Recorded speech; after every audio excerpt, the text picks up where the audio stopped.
Assalamualaikum warahmatullahi wabarakatuh.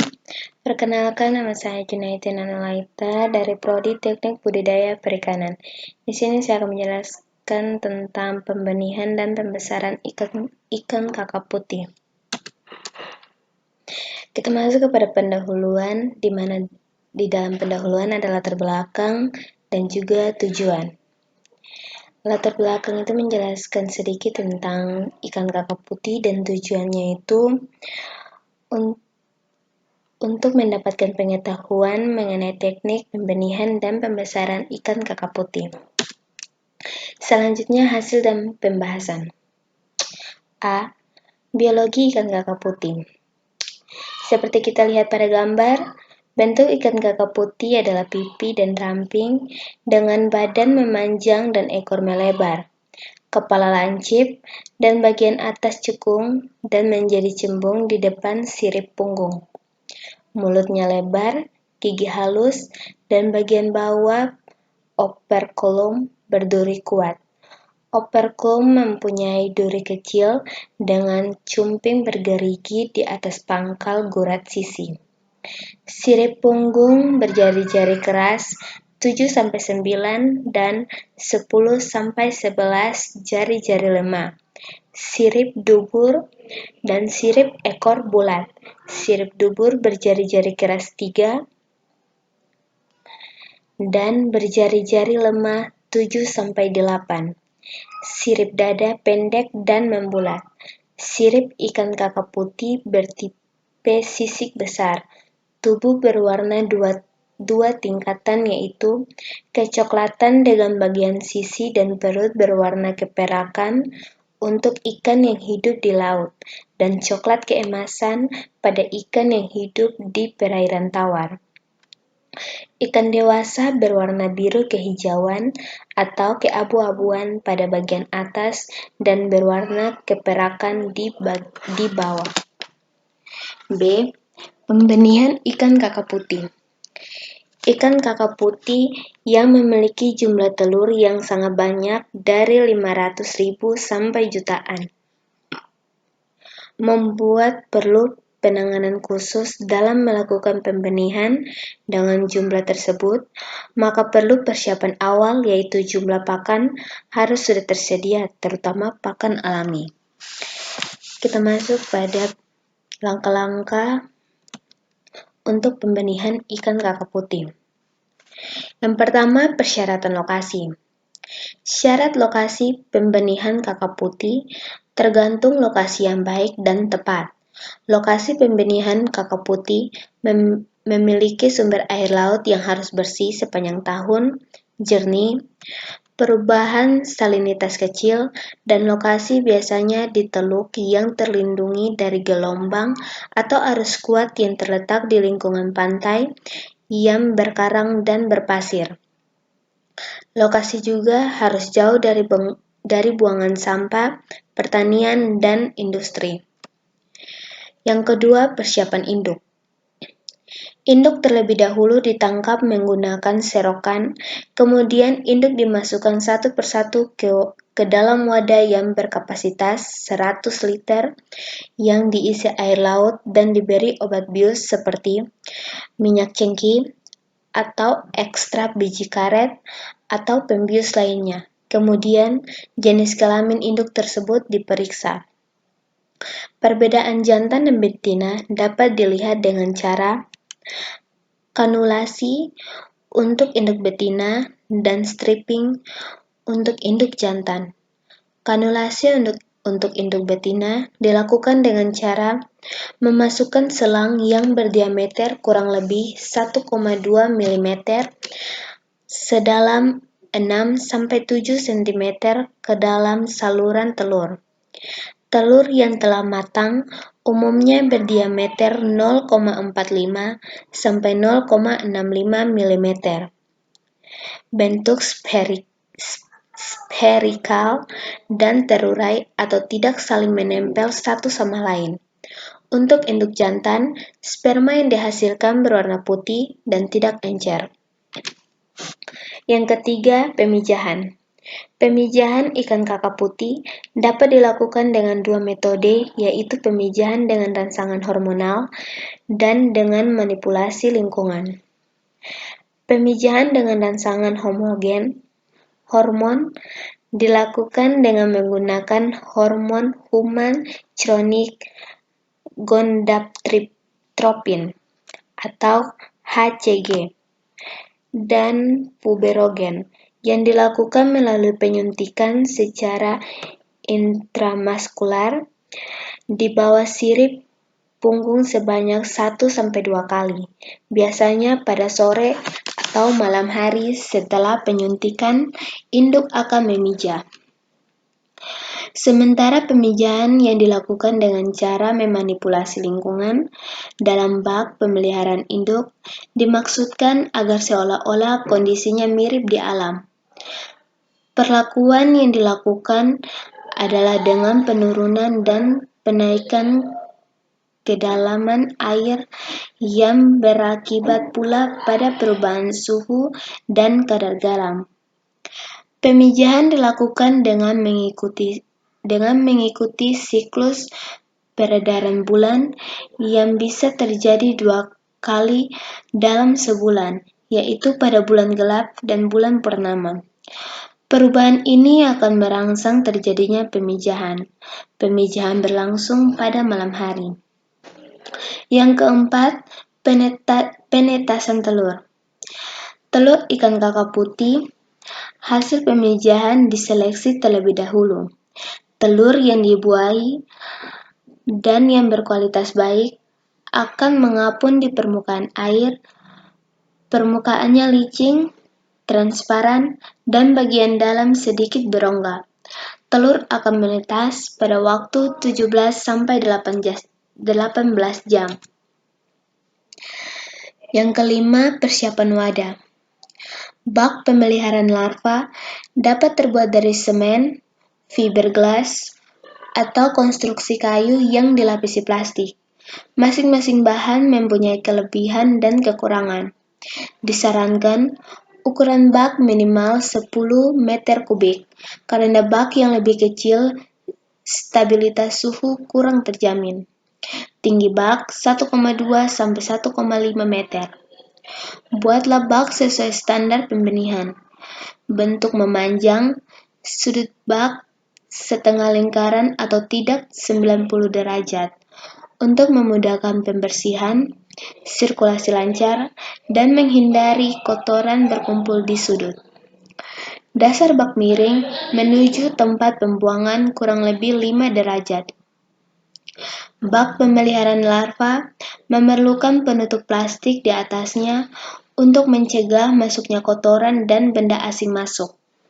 Untuk mengurangi paparan sinar matahari langsung, serta dapat mencegah terjadinya fluktuasi suhu yang terlalu tinggi, serta dapat menaikkan suhu pada bak pemeliharaan larva. Yang keenam, pemeliharaan larva. Untuk mensuplai oksigen, bak dilengkapi sistem areasi dan batu areasi yang diletakkan secara terpencar agar merata ke seluruh air di dalam bak. Larva yang baru menetas mempunyai panjang total 1,21 sampai 1,65 mm, melayang di permukaan air dan berkelompok dekat aerasi. Umur 30 hari, larva ditempatkan di dalam bak yang terlindungi dari pengaruh langsung sinar matahari. Padat penebaran awal dalam bak pemeliharaan adalah 70-80 larva per liter volume air. Pada hari ke-8-15, tingkat kepadatan dikurangi menjadi 30-40 larva per liter. Setelah hari ke-16, kepadatan larva diturunkan menjadi 20-30 larva per liter. Karena pada umur ini larva sudah menunjukkan perbedaan ukuran dan sifat kanibalisme. Selanjutnya yang ketujuh, pemberian pakan alami. Sejak pertama, larva sudah diberi chlorella dan tetraselmis. Selain sebagai pakan larva, juga berfungsi mengendalikan kualitas air dan pakan rotifer.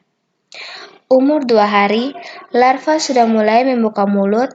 Pada saat ini hingga hari ke-7, ke dalam bak ditambahkan rotifera dengan padat penebaran 5-7 individu per mililiter. Pada hari ke-8 sampai hari ke-14, pemberian rotifera ditingkatkan jumlahnya menjadi 8-15 individu per mililiter. Pada umur 15 hari, larva mulai diberi pakan artemia dengan kepadatan 11-12 individu per mililiter. Setelah berumur 30 hari dengan panjang badan 12-15 mm, larva sudah dapat memakan cacahan daging segar.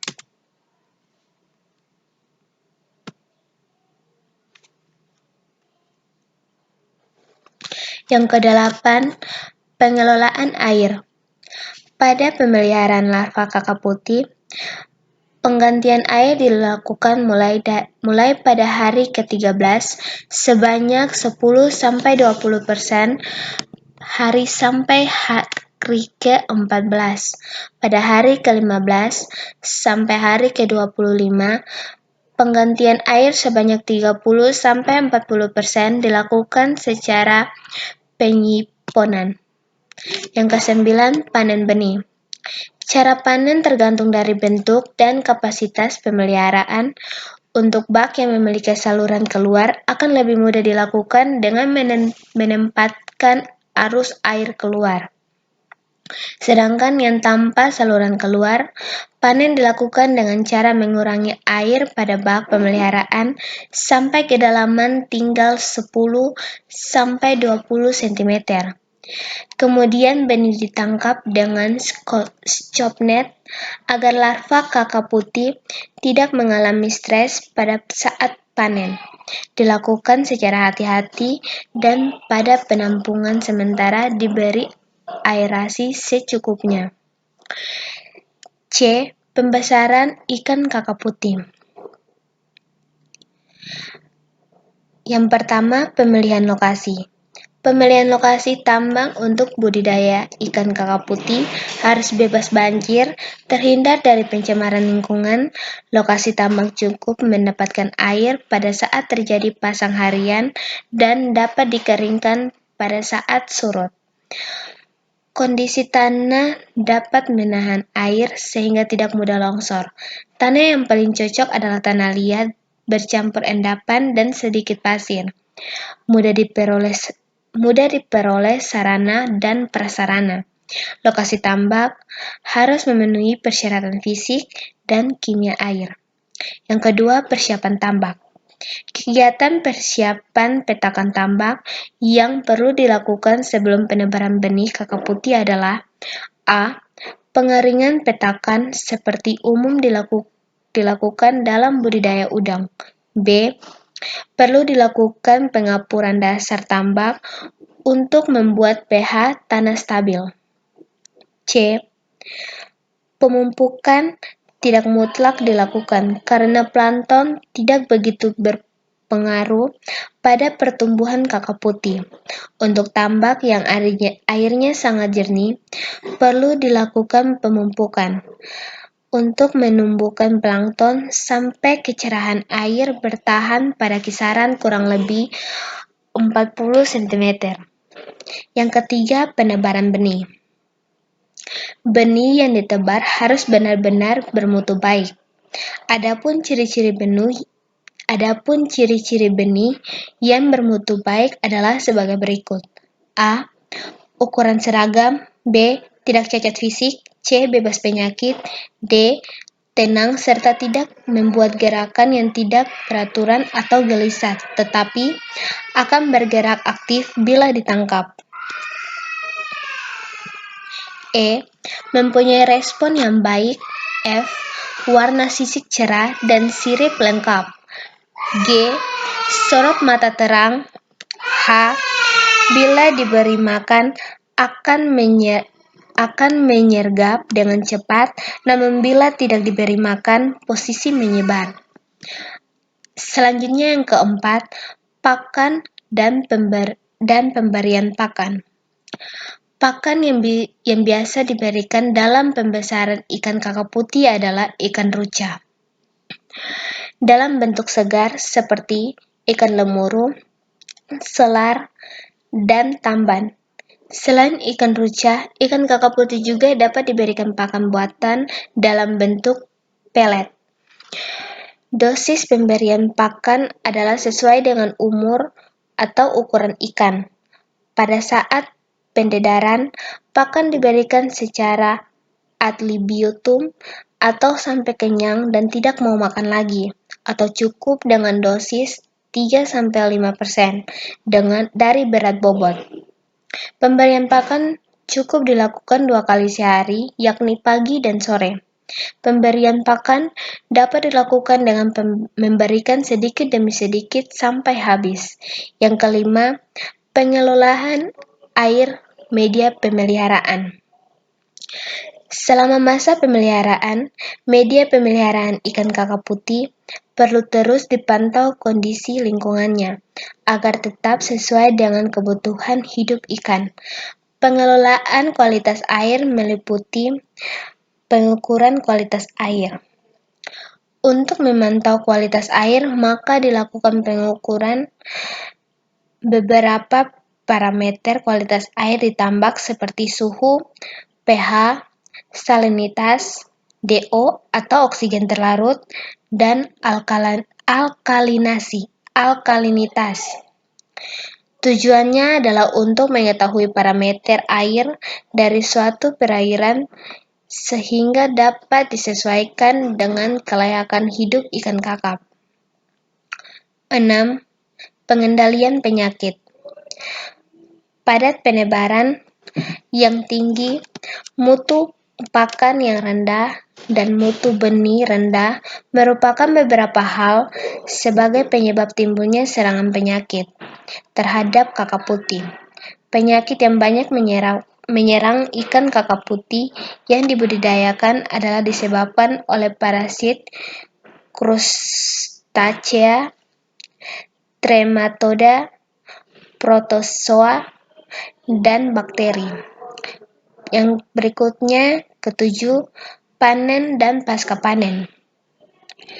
Pemanenan ikan kakap putih biasanya dilakukan secara panen seleksi. Ada panen pertama, biasanya akan didapatkan ikan yang ukuran konsumsi sebanyak kurang lebih 70% dari total ikan. Biasanya yang belum mencapai ukuran konsumsi ditebarkan lagi dalam petakan lainnya untuk dipelihara kembali. Pemanenan dapat dilakukan dengan menggunakan jaring khusus untuk dikumpulkan dalam tempat tertentu untuk dilakukan seleksi. Pemanenan harus dilakukan secara ekstra hati-hati agar tidak banyak terjadi kerusakan. Penanganan hasil pemanenan juga harus ekstra hati-hati. Selanjutnya kita masuk kepada penutup, di mana kita dapat menyimpulkan dari pembahasan yang tadi. Yang pertama, hal-hal yang mencakup pembenihan ikan kakap putih antara lain adalah pemeliharaan induk, pemijahan, pemeliharaan larva, dan pendedaran. Yang kedua, keberhasilan usaha pembenihan kakap putih dipengaruhi oleh kualitas pakan dan multivitamin yang baik untuk induk, ukuran dan perbandingan induk jantan dan betina yang sesuai, sehingga dapat meningkatkan pematangan gonal dan merangsang pengeluaran telur yang memiliki kualitas dan kuantitas yang baik. Dan yang terakhir, yang ketiga, pengelolaan kualitas air sangat diperlukan untuk meningkatkan kelulusan hidup dan pertumbuhan ikan kakap putih serta mencegah ikan terserang penyakit. Sekian dari saya, terima kasih. Wassalamualaikum warahmatullahi wabarakatuh.